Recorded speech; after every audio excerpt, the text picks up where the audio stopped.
Lire, c'est voir le monde par mille regards. Si vous savez lire, le monde entier s'ouvre à vous. Mesdames et messieurs, chaque lecture est un acte de résistance. Le livre est l'ami de la solitude. Des lectures bien choisies nous instruisent sur l'homme et sur nous-mêmes.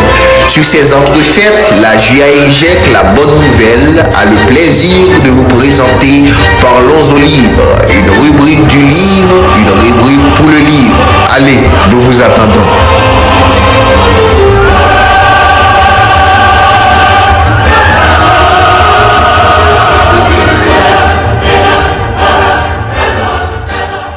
Ancien condamné, devenu honnête homme grâce au cœur charitable d'un évêque épris d'humanité.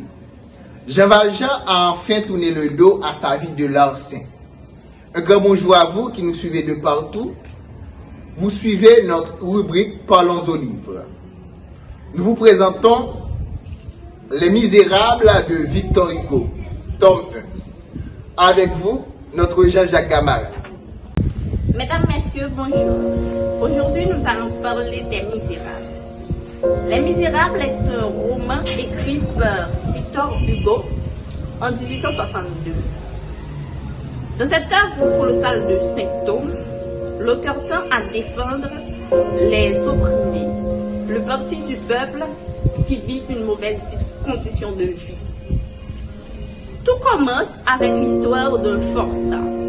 Un forçat est un prisonnier du bagne. Dans un village, tout le monde le rejette.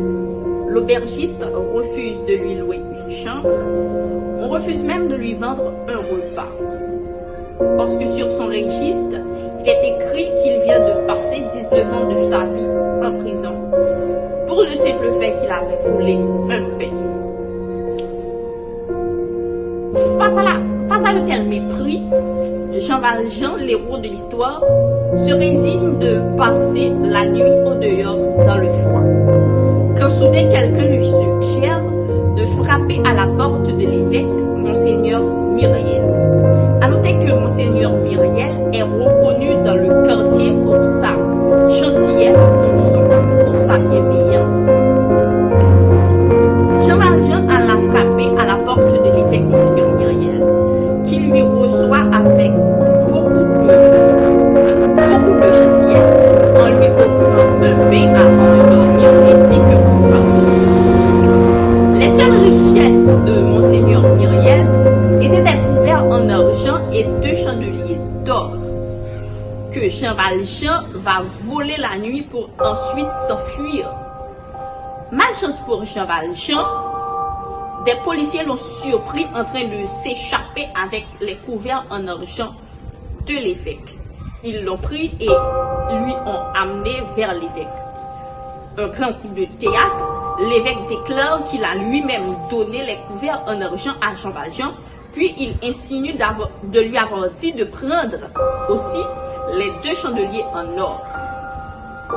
Ensuite, il offra les 2 chandeliers ainsi que les couverts en argent à Jean Valjean. Mais avant que Jean Valjean s'en aille, il prit le soin de lui dire « Désormais, vous n'appartenez plus au mal, vous appartenez au bien désormais. » C'est un acte très fort et très moral que l'évêque a fait, parce que Jean Valjean était devenu quelqu'un de bien moral.